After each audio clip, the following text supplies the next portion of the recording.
السلام علیکم. وعلیکم السلام جی، میں علی بات کر رہا ہوں لاہور سے. جی علی میرا صاحب. سوال تھا یہ بد فعلی کے حوالے سے، یہ جو آج کل ایک کیس بھی چلا ہوا ہے بہت زیادہ، اور اس کے بارے میں پوچھنا، جو بد فعلی کرتے ہیں ان کی اسلام میں کیا سزا سنائی کی ہے، کہ ان کے ساتھ کیسا سلوک ہونا چاہیے، کیا سزا دینی چاہیے؟ ٹھیک ہے، بہت شکریہ. جی مجھ سے. الحمدللہ والصلاة والسلام علی رسول اللہ اما بعد.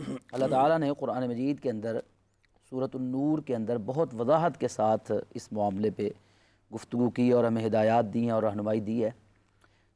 یہ جو بدکاری کرنے والا ہوتا ہے اس کو دیکھا جائے گا، اگر تو وہ غیر شادی شدہ ہے تو اس کی سزا پھر قرآن مجید کے اندر اللہ تعالیٰ نے یہ بیان فرمائی ہے کہ اس کو 100 جلدہ، 100 کوڑے مارے جائیں گے، اور اس کو 1 سال کے لیے جلا وطن کر دیا جائے گا، اس شہر سے یا ملک سے نکال دیا جائے گا تاکہ اس کی نحوست دوسرے لوگوں تک نہ پہنچے. اور اگر بدکاری کرنے والا، زنا کرنے والا جو ہے وہ شادی شدہ ہے تو پھر اس کی سزا اسلام نے رجم رکھی ہے، سنگسار، یعنی اس کو پتھر مار مار کر قتل کر دیا جائے گا. رسول اللہ صلی اللہ علیہ وآلہ وسلم کے زمانے میں ایسے واقعات ملتے ہیں. ایک عورت تھی، غامدی قبیلے کے ساتھ اس کا تعلق تھا، اس نے خود آ کے اقرار کیا تو اس کو، چونکہ وہ شادی شدہ تھی تو اس کو سنگسار کیا گیا، صحابہ نے اس کو ایک سنگسار کیا. اس طرح ایک ماعز بن مالک اسلمی رضی اللہ تعالیٰ عنہ، ان کا یہ معاملہ بنا تو انہوں نے بھی خود آ کے رسول اللہ صلی اللہ علیہ وسلم کے سامنے اقرار کیا تو ان کو بھی رجم کی سزا دی گئی. اس کے ساتھ ایک بات یاد رکھنے والی ہے، ایک ہوتی ہے بدکاری، ایک ہوتی ہے جبری زیادتی، یعنی بدکاری کے ساتھ وہ جبر بھی کر رہا ہے، ظلم بھی کر رہا ہے. اور جس طرح ہمارے بہت سارے واقعات اس معاشرے میں یہ ملے ہیں اور ہوئے ہیں پچھلے دنوں کے اندر یا مہینوں سالوں میں، تو جب وہ جبر ساتھ شامل ہوتا ہے تو اس کے ساتھ پھر وہ جبر کی سزا جو ہے وہ بھی بڑھ جاتی ہے. جس انداز سے اس نے وہ جبر ظلم کیا ہے لڑکی پر یا کسی پر بھی، تو اسی انداز سے پہلے اس پر وہ اس کو سزا دی جائے گی، اس کے مطابق اگر مارا ہے تو اس کو مارا جائے گا، اگر کوئی اس کا کوئی عضو کاٹا ہے تو وہ کاٹا جائے گا، اس کے بعد پھر یہ دوسری سزا بھی دی جائے گی. لیکن اس میں ایک اور بات یاد رکھنی لازم ہے، سزا دینے سے پہلے سزا کے لیے لازم ہے کہ یہ جو جرم ہے ثابت ہو. کسی کے کہنے پر کسی کو سزا نہیں دی جائے گی یا پروپیگنڈے پر کسی کو سزا نہیں دی جائے گی. جرم ثابت ہونے کے لیے لازم ہے کہ قرآن کہتا ہے کہ اس کے لیے 4 عینی شاہدین موجود ہوں جنہوں نے اپنی آنکھوں سے دیکھا ہو. اور اگر 4 عینی شاہدین وہ گواہی دیتے ہیں تو پھر جو یہ میں نے پہلے 2 الگ الگ سزائیں ذکر کی ہیں کہ اگر غیر شادی شدہ ہے تو اس کو وہ مرد و عورت 100 کوڑے اور لیکن اس کے لیے اس کے سزا سنانے کا طریقہ کار بھی متعین ہے، اس سے ہٹ کر نہیں کر سکتے. ایک اور کالر ہے ہمارے ساتھ. السلام علیکم. جی السلام علیکم، سارا بات کر رہی ہوں اسلام آباد سے. جی محترمہ.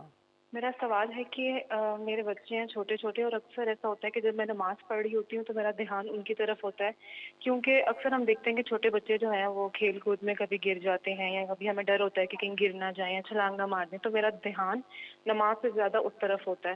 تو ایسے میں کیا میری نماز ہو سکتی ہے؟ ٹھیک ہے، بہت شکریہ. جی مفتی صاحب.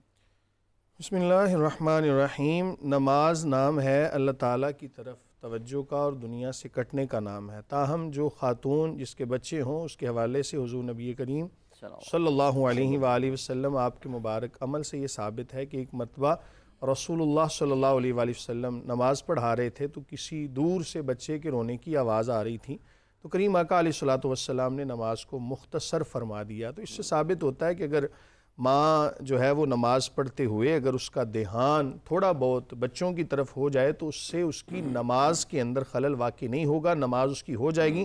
تاہم کوشش یہی کی جائے کہ جہاں تک ممکن ہو زیادہ سے زیادہ رجوع اللہ تعالیٰ کی طرف ہو اور باقی چیزوں کی طرف دھیان کم ہو. لیکن اگر گھر میں خاتون اکیلی ہے اور بچوں کی طرف دھیان ہے تو اس سے نماز اس کی ہو جائے گی. اس میں کوئی کسی قسم کا وہ وسوسہ ذہن میں نہ آئے کہ پتہ نہیں میری نماز ہوئی ہے یا نہیں، کیونکہ اللہ رب العالمین نے بندے سے کوشش مانگی ہے. لا یکلف اللہ نفسا الا وسعہا، کسی جان کو اس کی طاقت سے بڑھ کے مکلف نہیں بنایا جاتا. ٹھیک. علامہ صاحب اسی سوال پر آپ بھی فرمائیے گا، یہ جو خاتون نے بھی سوال کیا ہے. جی اس میں یہ ہے کہ نماز تو ہو جائے گی مگر توجہ کے ساتھ جو نماز ہے وہ پڑھنی چاہیے. بچے اگر کسی کو دے دیں یا کوئی اس طرح ذہن اپنا جو ہے وہ خالصتاً للہ کرنا چاہیے، کیونکہ یہ اللہ کی بندگی اور اس میں اللہ کے اور اس کے درمیان کوئی پردہ بھی اس وقت نہیں ہے. تو لہٰذا اس میں بہتر یہی ہے کہ وہ اپنے بچے کسی کو دیں تاکہ اپنی پوری توجہ ہے وہ نماز میں ہو. یکسوئی ہونی چاہیے جب آپ نماز پڑھ رہے ہیں تو اس وقت بالکل کسی اور کوشش یہی کرنی چاہیے کہ نہ ہو. ایک سوال ہمارے پاس موجود ہے، چونکہ آپ اپنے ٹیلی ویژن پر یا موبائل پر آپ نمبر دیکھ رہے ہوں گے، موبائل نمبر جس پر ہمیں سوالات موصول ہوتے ہیں پھر پروگرام کا حصہ بناتے ہیں. اسی حوالے سے ایک سوال ہمارے پاس یہاں پر لکھا ہے. فاروق اسلام آباد سے سوال کر رہے ہیں کہ تجدید نکاح کا طریقہ کیا ہے مفتی صاحب؟ جی الحمدللہ والصلاۃ والسلام علی رسول اللہ، اما بعد. تجدید نکاح کا مطلب یہ ہے کہ ایک شخص نے اپنی بیوی کو طلاق دے دی اور 3 الگ الگ موقعوں پر طلاق دے دی، 3 طلاقیں واقع ہو گئیں، رجوع نہیں کیا، تو اس کے بعد اب یا خلا لے لیتی ہے عورت. ٹھیک ہے، اس صورت میں اب یہ جو 3 طلاقیں جس نے دے دی ہیں، اب ان دونوں کا تو نکاح نہیں ہو سکتا، یہ عورت کہیں اور شادی کرے گی.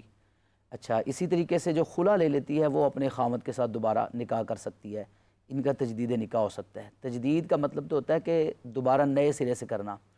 تو نکاح کا طریقہ وہی ہے جو پہلی بار نکاح ہوتا ہے. تجدید نکاح بھی ویسے ہی ہوگا، یعنی اسی طرح خطبہ ہوگا، اسی طرح ایجاب و قبول ہوگا، اسی طرح گواہ ہوں گے، اور اسی طرح ہی اس کے اندر حق مہر رکھا جائے گا.